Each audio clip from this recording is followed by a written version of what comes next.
நிறைய நாளா லூலு மாலுக்கு போகலைன்னுட்டு 2 பேரும் வெளிக்கிட்டுட்டோம்.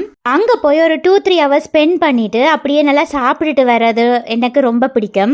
எல்லாம் ஓப்பன் பண்ணும்போது தான் அவ்வளவு கூட்டமா இருக்கும் போல இருக்கு. அன்றைக்கு நாங்க போகும்போது பெருசா யாருமே இல்லை. ஆச்சினை ஒன்று எடுத்தால் ஒன்று ஃப்ரீயாண்டு ஆஃபர் போடுவாங்க. அன்றைக்கு பார்க்கும்போது அது இல்லை. அப்புறமா இந்த ஹேண்ட் வாஷு எதெல்லாம் ஆஃபர் இருக்கோ அதெல்லாம் வாங்கியாச்சு. அப்படியே திரும்பி பார்த்தா இஃப்தார் ஸ்டால்ஸ் போட்டிருந்தாங்க. இஃப்தார் தொடங்கினதுலேருந்து இவர்கிட்ட கேட்டுகிட்டே இருக்கிறேன்னு எனக்கு இஃப்தார் ஸ்நாக்ஸ் பாக்ஸ் வாங்கி தாங்கோ, இல்லைண்டா இந்த சாய்பாபா காலனி அந்த மாதிரி இடத்துல இருக்குதாம் கூட்டி கொண்டு போங்கோண்டு. லூலு மாலில் இந்த யூடியூபர்ஸ் காட்டுற மாதிரி அந்த அளவுக்கு வெரைட்டி இல்லை. ஆனால் எல்லாமே முடிகிற நிலைமையில் இருந்தது. ஓடி போய் வேண்டிட்டேன். அதுலேயும் இந்த ஃபிஷ் பச்சி சூப்பராக இருந்துச்சுது. அப்புறம் சிக்கன் ரோல் நல்லா இருந்துச்சுது. மற்றதெல்லாம் ஓரளவுக்கு சுமாராக தான் இருந்துச்சு. ரோஸ் மில்க்கும் அந்தளவுக்கு டேஸ்ட் இல்லை. இந்த ஹலீம் இருக்குமெண்டுட்டு தான் நான் போனது. ஆனால் கிடைக்கல. ஊறுகாய் ஜாம் இதெல்லாம் வாங்கிட்டு அதுக்கப்புறம் வீட்டுக்கு வந்துட்டோம்.